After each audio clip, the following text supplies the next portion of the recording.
Здравствуйте, на телеканале БСТ. Время подвести итоги недели. В студии Элина Насырова. И в начале коротко о главном.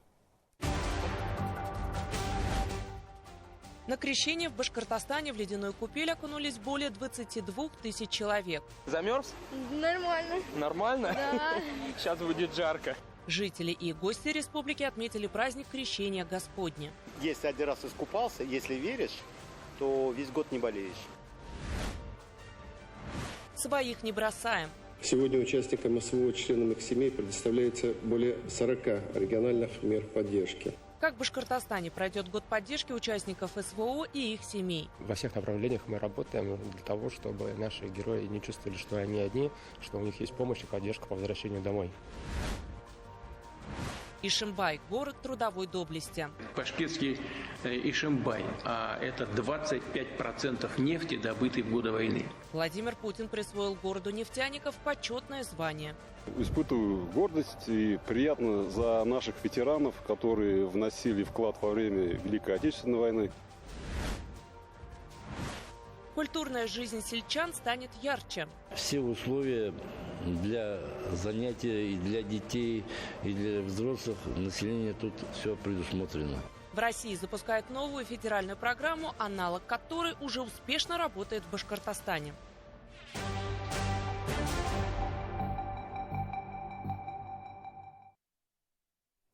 Более 22 тысяч христиан республики окунулись в ледяную воду на Крещение Господне. Накануне в сочельник верующие соблюдали строгий пост, освящали воду и посещали службы. Праздник отмечают в ночь на 19 января. По народной традиции православные купаются в купелях. Это объединяет людей вне зависимости от конфессии и национальности. Алия Ильтубаева встретила крещение в Гафурийском районе республики и расскажет подробности. Даже не холодно, не подушечки. Да, можно еще раз пойти. Так эмоции переполняли не только взрослых, но и детей. Давай. Да.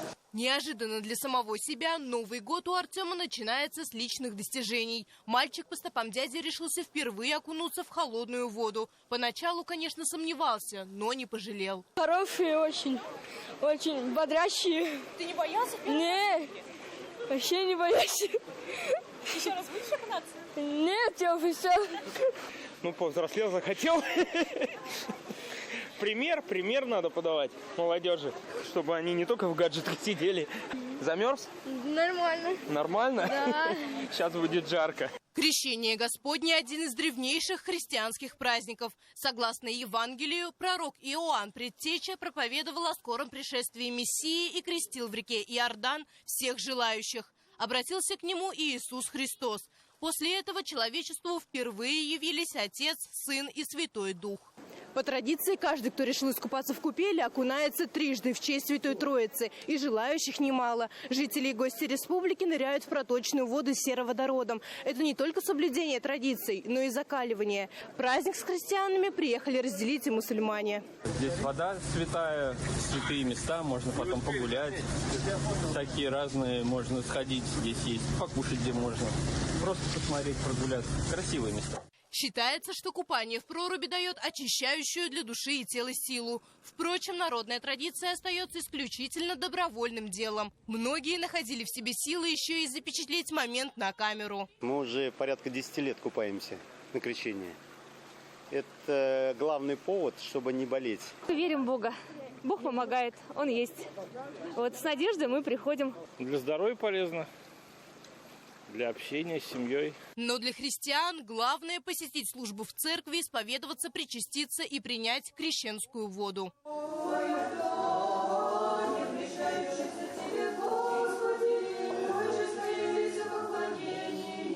Желающих было так много, что освещенные свечи приходилось ставить даже на улице. К слову, в санаторий Красноусольский приезжают из соседних районов и регионов. Оно и понятно, на территории учли все. Есть где погреться и вкусно поесть, а на помощь всегда придут медики и спасатели. Установлен пост непосредственно рядом то есть с купелью, проходимость большая. В пункте обогрева работают у нас теплопушки. Без чрезвычайных ситуаций все проработано, то есть мы следим, пост выставлен, то есть меняемся постоянно. Ежегодно устанавливают сходни и специальные сооружения, а места подходов оборудуют деревянными настилами. Все для комфорта и безопасности верующих. В этом году более 22 тысяч человек окунулись в ледяную воду. Всего в этом году в Республике Башкортостан 93 купели оборудованы для проведения крещенских купаний. Действительно, в связи с погодными условиями были некоторые изменения, но практически все муниципальные образования нашли альтернативные места и организовали безопасные места крещенских купаний. Многие встретили праздник целыми семьями, приходили просто прогуляться и хорошо провести время в кругу родных. Священнослужители отмечают, что главное – не оставаться равнодушным к празднику, верить в чудо и продолжать делать добро. Алия Альтубаева, Виктор Миренков и Марат Хамитов. Итоги недели. Гафурийский район. Внимание каждому бойцу и его родным. Такая задача была поставлена на первом заседании Оргкомитета по подготовке и проведению года поддержки участников специальной военной операции и членов их семей, которое провел Ради Хабиров. Масштабные фестивали, конкурсы и соревнования, появление новых программ. Кроме того, на неделе 2025 годом защитника Отечества в России объявил президент страны Владимир Путин. Какие планы впереди в следующем материале?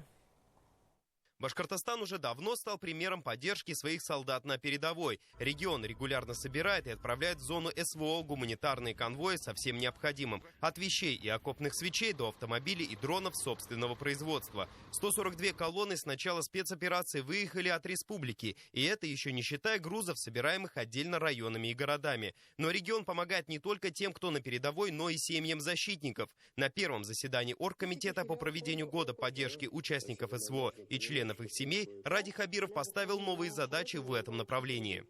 Уважаемые коллеги, вопросы участников СВО должны решаться оперативно, в том числе с помощью автоматизированных информационных систем. Прошу правительство рассмотреть вопрос автоматизации сопровождения участников СВО и членов их семей. Эта работа уже ведется, она в целом неплохо организована, но все равно есть куда стремиться. Сегодня участникам СВО, членам их семей предоставляется более 40 региональных мер поддержки. Все они капиталоемкие. В прошлом году на их реализацию из бюджета мы направили 13,4 миллиарда рублей. Многие бойцы, возвращающиеся домой, проявляют активную гражданскую позицию и готовы трудиться на благо республики и страны. Это стало поводом для обсуждения создания в регионе аналога президентской программы «Время героев», где готовят государственных и муниципальных руководителей из числа участников СВО. Немаловажный вопрос содействия в трудоустройстве бойцов, вернувшихся домой. Нужно в первую очередь, как только боец возвращается, получается оценить, что больше всего сейчас ему нужно, и ту инфраструктуру со стороны государства подготовить, чтобы его тут же принять, да, то есть это принятие на руки и решение его насущных вопросов, это наша задача. На сегодняшний день 399 сертификатов, которые мы, образовательных сертификатов с целью переобучения и дальнейшего трудоустройства были вручены нашим участникам СВО. К слову, в Башкортостане немало примеров того, когда ветераны боевых действий помогают своим боевым братьям решать вопросы. Участники СВО становятся и социальными координаторами Госфонда «Защитники Отечества». Работа эмоционально очень тяжелая, мы это все проносим через себя. Но так как я и сам участник специальной военной операции, уже не могу вернуться на передовые позиции. Сейчас уже непосредственно в тылу Родного мы стараемся оказывать помощь и поддержку нашим героям нашего времени и членам их семей. Наш фонд работает 7 дней в неделю с 9 до 6. Двери филиала фонда открыты по всей республике. Руководитель региона поручил правительству республики проработать вопрос создания в Башкортостане Центра комплексной реабилитации и абилитации инвалидов. А депутат Госдумы России Рима Баталова предложила запустить пилотный проект по созданию регионального центра медицинского сопровождения спортсменов, в том числе участников СВО со всех регионов Приволжья. Своими наработками поделились муниципалитеты. Им, к слову, тоже были поставлены поставленной задачи. Я вот сразу обращаю внимание представителей муниципалитетов. Здесь заместители глав находятся, которые за это отвечают. Там вот первый пункт мы не зря его поставили. Это рекомендовать создать организационные комитеты по проведению года поддержки участников специальной военной операции членов семей и провести первое заседание. Это ответственные главы администрации муниципальных районов, городских округов. Срок до 1 февраля 2025 года. В целом в республике запланированы более 100 масштабных событий. Фестивалей, соревнований среди участников СВО, форум руководителей филиалов Госфонда «Защитники Отечества» и многое другое. На заседании утвердили и эмблему года, на которой изображен солдат, держащий на руках девочку и защищающий маму с сыном. Ладони символизируют государственную поддержку и семейные ценности. Торжественный старт тематического года состоится 23 февраля, в День защитника Отечества. Эмиль Басарев, Азат Ишбулатов, Руслан Галямов и Рустем Галямов. Итоги недели. Владимир Путин подписал указ о единовременной выплате 80 тысяч рублей ветерану Великой Отечественной войны. Также на эту сумму могут рассчитывать вдовы фронтовиков и малолетние узники концлагерей. Труженики тыла, жители блокадного Ленинграда, совершеннолетние узники концлагерей и те, кто работал на объектах ПВО, морских и авиабазах, строил оборонительные сооружения, получат по 55 тысяч рублей. В Башкортостане числится более 6 тысяч ветеранов, инвалидов Великой Отечественной войны и лиц, приравненных к ним. Историческая справедливость восторжествовала. На неделе президент России Владимир Путин присвоил Ишимбаю почетное звание «Город трудовой доблести». В годы Великой Отечественной войны местные жители внесли значительный вклад в победу, а нефтяники добыли более 4,5 миллионов тонн черного золота. Каждый 4-й танк на фронте был заправлен башкирским топливом. На нем же летали и воздушные асы на своих истребителях. Сейчас нефтяная промышленность продолжает традиции своих ветеранов, поддерживает участников СВО и вносит вклад в развитие Ишимбайского района. О прошлом и настоящем второго в республике города трудовой доблести репортаж нашего корреспондента Азат Садреева. Башкирский Ишимбай, а это 25% нефти, добытой в годы войны. 5 авиаэскадрилей и 3 танковые колонны, снаряженные на деньги жителей. Символично, что звание «Город трудовой доблести» Ишимбаю присвоено в год 80-летия со Дня Победы. И это действительно торжество исторической справедливости. В 1942-43 годах бакинская нефть перестала поступать в центральную часть страны. Сообщение было прервано из-за того, что враг вышел к Волге. Тогда нехватку полностью перекрыли ишимбайцы, советские танки и самолеты не остались без топлива и продолжили громить фашистов. Несмотря на суровые условия, нефтяники дали стране четверть всего объема черного золота, добытого в СССР.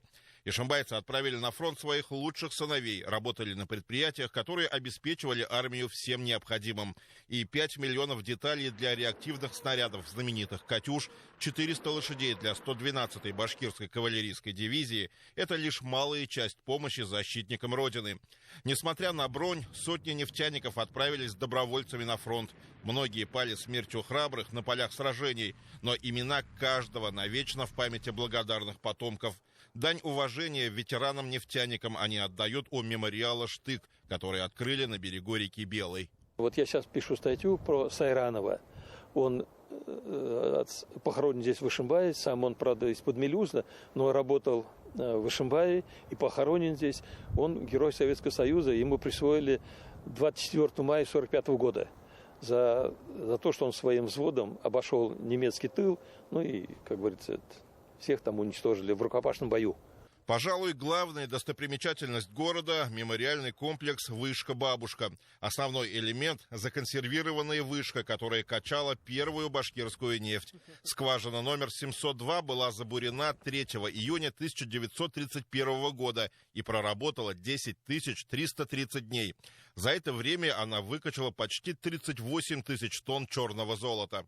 Ишимбай – лидер среди городов республики по количеству памятников нефтяникам, и у каждого из них своя история и свой смысл. Например, на этом постаменте увековечены первооткрыватели башкирской нефти в спецовке образца 30-х годов прошлого столетия. Звание «Город трудовой доблести» сыграет роль при воспитании подрастающего поколения, уверены ишимбайцы. Статус будет не только напоминать о славной истории, о героическом подвиге предков в годы Великой Отечественной войны. Он также поможет развивать чувство патриотизма, гордости и любви к своей малой родине и стране. У меня в семье отец, он добывал нефть и газ, был начальником эксплуатационных участков. Я хочу сказать, что здесь давняя традиция нефтяников в Ишимбае. Город был основан как город нефтяников. И поэтому отрадно и хорошо, и нравится, что традиция сохранилась, учебное заведение, нефтяной колледж живет, действует, процветает, и дает хорошее качественное образование. И символы традиции эти, они видны в городе повсюду. Хотим поблагодарить, выразить огромную благодарность президенту Российской Федерации Владимиру Путину и, конечно же, главе Республики Башкортостан Радию Хабирову. Вообще для ишимбайцев это было неожиданностью. Все, конечно, знали историю, но это было очень неожиданно. Мы не были удивлены, так скажем, да, но произвел фурор, так скажем. Это давно надо было сделать, потому что трудовая доблесть во время войны, вот 411-й это военный завод, как бы не военный, нефтеперерабатывающий, он всю продукцию на фронт отправлял. Поэтому я за. Я сам нефтяник и, как сказать, мой дедушка, он строил как раз вот Ишимбай. Уроженцы Башкортостана столетиями жили в мире и единстве, и присвоение Ишимбаю почетного звания «Город трудовой доблести» – это не только историческая справедливость, но и дань уважения всем жителям, которые трудом и упорством вносили свой вклад в развитие страны, особенно в трудные времена. История повторяется и сегодня. В контексте уже специальной военной операции наши жители продолжают проявлять свой патриотизм, активно участвуют в формировании гуманитарной помощи, помощи участникам специальной военной операции, оказывать моральную, материальную поддержку бойцам. Сами регулярно не раз выезжали с грузами, и наши жители активно выезжают. То есть мы всегда вместе с ними, с нашими бойцами. Конечно, большое спасибо президенту нашей страны Владимиру Владимировичу Путину, главе нашей республики Радию Фаридовичу Хабирову за ту поддержку, за высокую оценку вклада наших жителей в великую победу. Уникальные месторождения, которые находятся в составе НГДУ «Ишимбайнефть», это рифовые месторождения, которых больше вообще в мире нигде нет. Но и работать в таком месте было сложнее. Рифовое месторождение Грачевское – это уникальная ловушка, наполненная нефтью под газовой шапкой. По мере выработки она исчезла, и добыча резко упала с 60 тысяч тонн нефти в год до 20 тысяч. Тогда ученые придумали технологию, чтобы искусственно восстановить прежние показатели. На газовую шапку были пробурены дополнительно нагнетательные скважины, и началась закачка газа высокого давления, что привело к повышению дебитов и восстановлению добычи годовой. Результат был достигнут, и нефтяники вновь вышли на максимальную выработку. Но была еще одна технология, о которой уже мало кто помнит. В ее применении участвовало высшее военное руководство Советского Союза. Там до закачки газа в 1965 году был первый взрыв атомный. Взорвали в скважине. Эта скважина до сих пор существует. Ну как они просто закрыты. Потом еще в этом же году, в 1965-м, был еще один атомный взрыв. Тоже вот на Грачевском месторождении. И в 80-м году еще один атомный взрыв был. 3 серии. В скважинах взрывались с такой целью, чтобы повысить нефтеотдачу, то есть сотрясти месторождение, чтобы раскрылись поры, трещины, чтобы дебиты увеличились. И вторая цель преследовалась – это проверка ядерных боеголовок. Сегодня Ишимбай не только город нефтяников. Здесь активно развивается легкая и химическая промышленность, машиностроение. Инвесторы открывают новые предприятия, обеспечивая жителей рабочими местами в особой экономической зоне Алга. Изменения видят и жители города. Создаются новые парки и скверы, отремонтированы больницы, поликлиники, родильный дом. Строятся спортивные и детские площадки. Расположенный в Ишимбае башкирский кадетский корпус имени Героя России Александра Достовалова признан лучшим в Поволжье. За последние 8 лет в Ишимбае и Ишимбайском районе воплотили более 20 крупных проектов, которые были реализованы в том числе благодаря поддержке компании «Башнефть». Сергей Чуйков уже 32 года работает нефтяником. В отрасль пришел сразу после армии по стопам своего отца. Признается, работа трудная, но ему есть на кого равняться. Испытываю гордость и приятно за наших ветеранов, которые вносили вклад во время Великой Отечественной войны. Тем более труд тяжелый, как бы можно сказать, и сейчас тяжело, потому что на улице постоянно работа. И я общался с ветеранами, мы ездили, их поздравляли, они рассказывали, как им тяжело приходилось. И гордость, конечно, за наших ветеранов и за нас. Ишимбай стал вторым после Уфы городом трудовой доблести в Башкортостане. С этим достижением жителей поздравил глава республики. Он отметил, что стелу установят в одном из лучших мест, которые выберут вместе с жителями города. А само решение президента нацелено в будущее. Повторить подвиг предков – хороший стимул для нового поколения. Азат Садриев, Азат Ишбулатов, Руслан Галямов, Марат Хамитов. Итоги недели. Ишимбай. В 2025 году в России стартует федеральная программа по привлечению специалистов в учреждения культуры. Ее главная цель – решить кадровый вопрос в сельской местности и малых городах. По сути, это аналог региональной программы, которая не первый год успешно работает в Башкортостане. Как неоднократно говорил Ради Хабиров, село – важная часть экономики, а развитие там культурных центров – это еще один показатель жизнеспособности. Глава региона на неделе посетил сразу несколько учреждений культуры во время своей рабочей поездки, а также дал ряд поручений на первом оперативном совещании. Обо всем подробнее расскажет Артур Шамсуддинов. Вот нам выделили субсидию 9 миллионов. Мы закупили новые кресла. Кинозал стал настоящей гордостью Бакалинского дома культуры. Его открыли в канун Нового года. Оснащение и ремонт провели за счет национального проекта «Культура».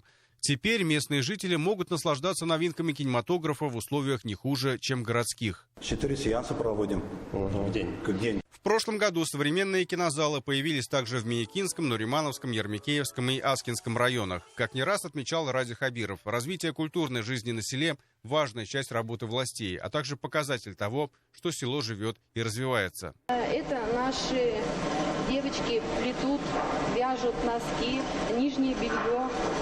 Вот этот станок нам умировский парень смастерил. Сами сделали, сами, все своими руками. Бакалинский районный дворец культуры теперь и центр общественной жизни. Здесь работают волонтеры, помогая участникам СВО. Но зданию требуется ремонт кровли.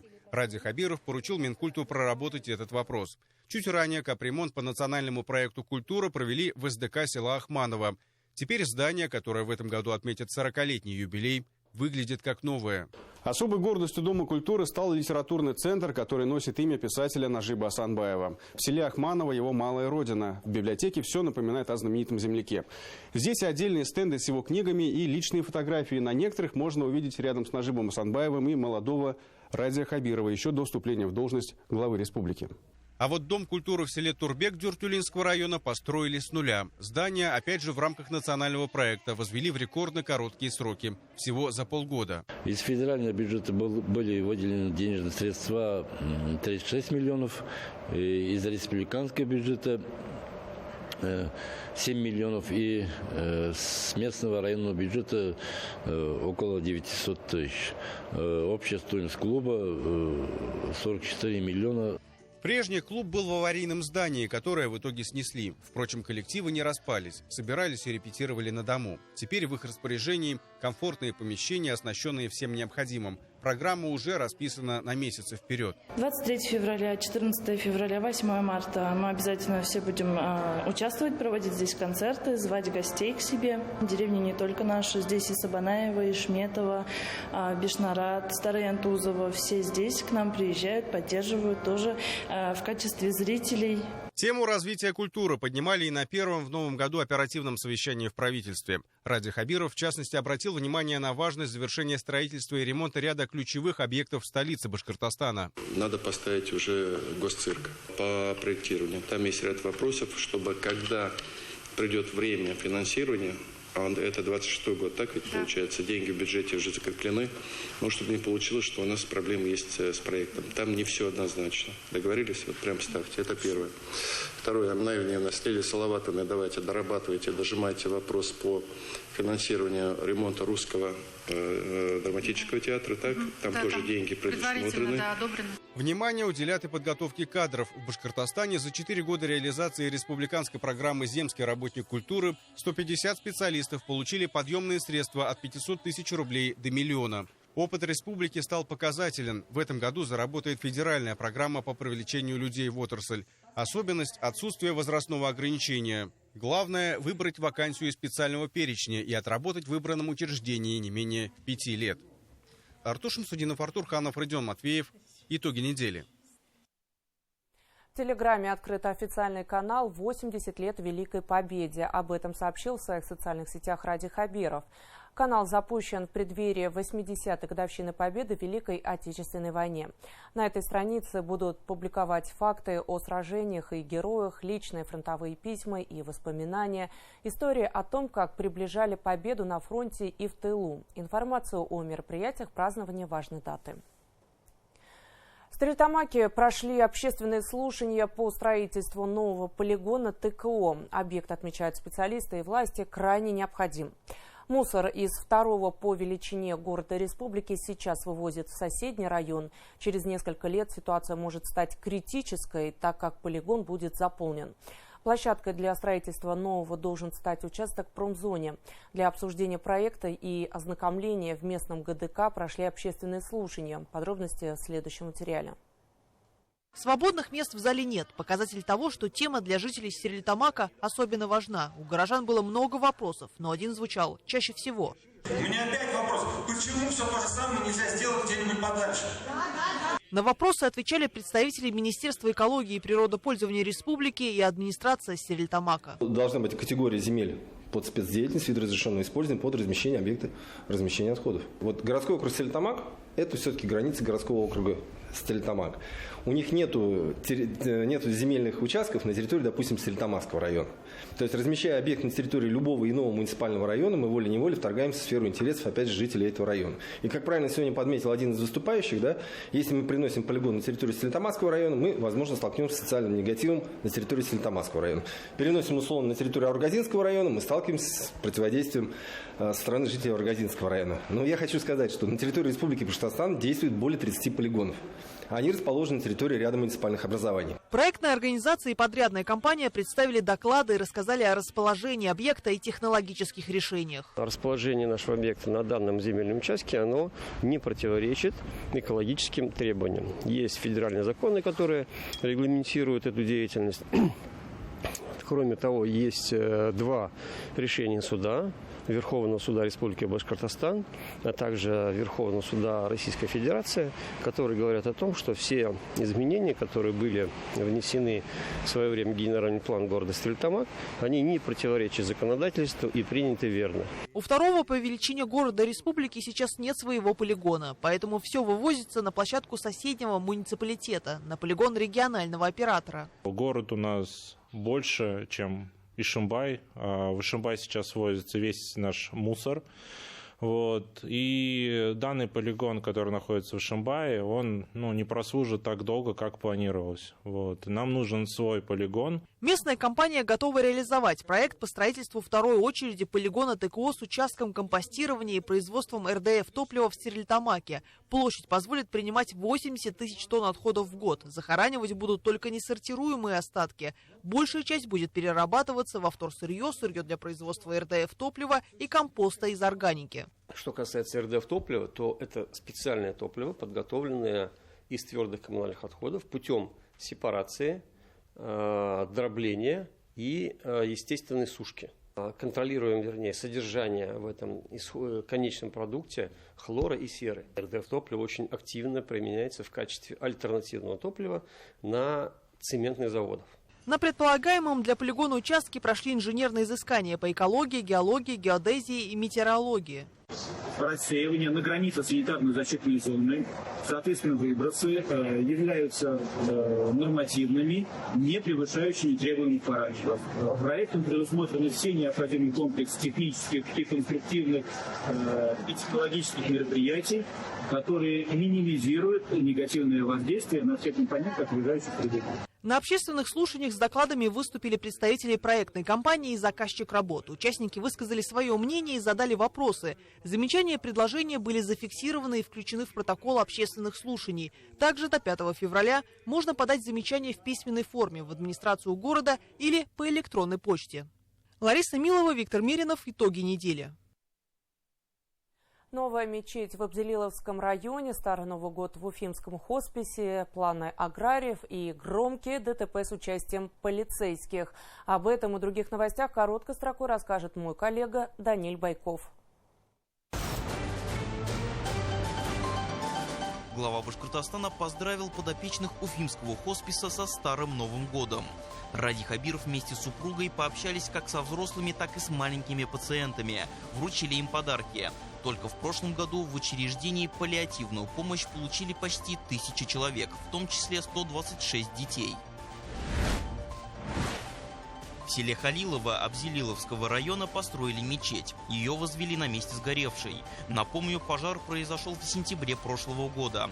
Благодаря усилиям жителей республики здание возвели за 4 месяца за счет пожертвований от неравнодушных людей. На территории установили камеры наблюдения, светильники. Здание оборудовали системой пожарной сигнализации, внутри сделали все для удобства верующих. С начала года изменились штрафы для автомобилистов. Так, за превышение скорости теперь придется заплатить от 250 до 2500 рублей и больше. Непристегнутый ремень обойдется в 1500. А вот те, кто решил сесть за руль нетрезвым, будут оштрафованы на 45 тысяч. За проезд на красный и выезд на встречку 1500. Увеличился штраф за проезд и по обочине. Скидка за быструю оплату нарушения, наоборот, уменьшилась вдвое. 25% при оплате в течение 30 дней. В Стерлитамаке произошло ДТП с участием 3 автомобилей. Один из водителей скончался на месте, другого госпитализировали. За рулем третьей машины находился полицейский. Также в Караиделе произошла авария с участием стража порядка. На большой скорости водитель сшиб подростка у обочины. По результатам 2 происшествий сотрудники МВД будут уволены из органов внутренних дел по отрицательным основаниям и привлечены к уголовной ответственности. В 30 миллиардов рублей оценивают предстоящие весенне-полевые работы в Башкортостане. Об этом журналистам заявил вице-премьер, министр сельского хозяйства республики Ильшат Фазрахманов. Он подчеркнул, что аграриям придется работать в рискованных условиях. Цены на зерно на первичном рынке за последние годы почти не изменились. А вот те же комплектующие удобрения подорожали. И это все на фоне новостей о выходе Сбербанка из программы льготного кредитования. Впрочем, здесь в Минсельхозе особых проблем не видит, в том числе и рисков для продовольственной безопасности. В Башкортостане ужесточат требования к содержанию домашних питомцев. Отныне в жилых помещениях на каждые 18 квадратных метров не может быть более одной крупной или средней собаки, либо не больше 2 мелких четверолапых. И если речь идет о содержании животных на земельных участках, то на каждые 200 квадратных метров участка должно быть не более одной большой собаки, либо 3 мелких. Постановление правительства направлено для защиты питомцев от жестокого обращения, а также предотвращения вреда здоровью и жизни жителей региона.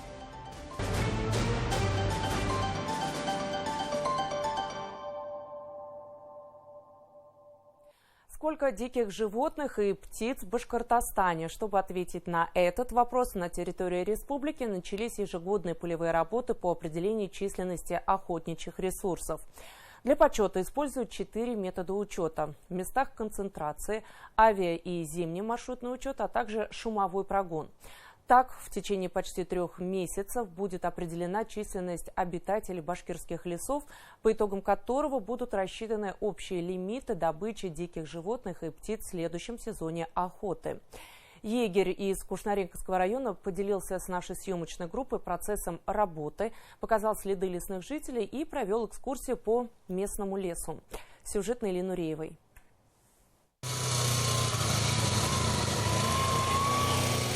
Чтобы добраться до места обитания зверей, нужно преодолеть километры заснеженных троп. Но для егерей это обычное дело. Каждый охранник леса узнает след издалека и точно определит, кто, когда и в каком количестве здесь проходил. Вот сегодня видно, что 3 лося тут ходило, ночные следы. И вот этот маршрут, территория разделенная на квадраты, через каждые 10 километров. Вот это квадрат обходим, посмотрим, сколько зверя вышло, зашло. И потом через каждые 10 километров 15 по обстоятельствам. И так ходим на лыжах, считаем примерный подсчет животных. Кабаны, лось, косули, что проходило, то записываем. На 10 тысячах гектаров закрепленной территории живут и зимуют немало обитателей леса. Но увидеть их удается нечасто. Если повезет, их можно встретить в местах зимней подкормки, которые соорудили егеря. Это соль для лосей, это косуль, лоси, чтобы они... В зимнее время им же не хватает соли. Если соли нет, они начинают жрать кору осиновую, потому что витамин, йод, чтобы был у них. На всей территории таких кормушек около 25. Они помогают животным пережить холодное время года. В зимнее время снега много, зверь не может достать уже корм. Вот мы специально кормим, чтобы популяция никуда не ушла. Если кормить не будешь, они уходят от нас. А специально ячмень, овес мы их кормим. А нам лесные жители оставили только следы. К слову, согласно мониторингу за численностью охотничьих ресурсов, популяция диких зверей последние годы растет. Например, вдвое увеличилась популяция лосей, барсуков, бобра, в 5 раз рыси. Стало больше и косуль, зайцев и куниц. В этом году популяция у нас хорошая стала. Сейчас больше стало, у нас косули появились.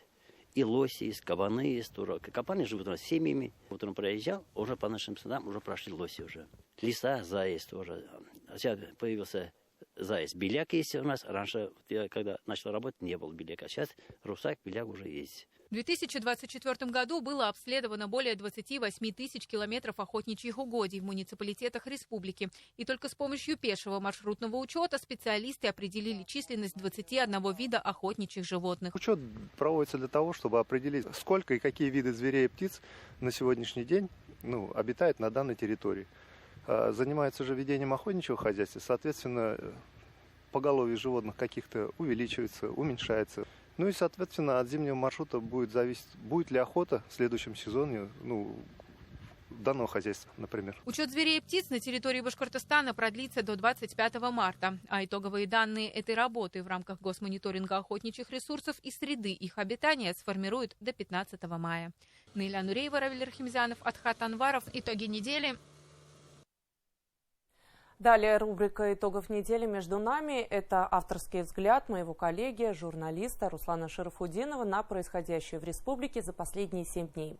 Я же с вами прощаюсь. До встречи в эфире.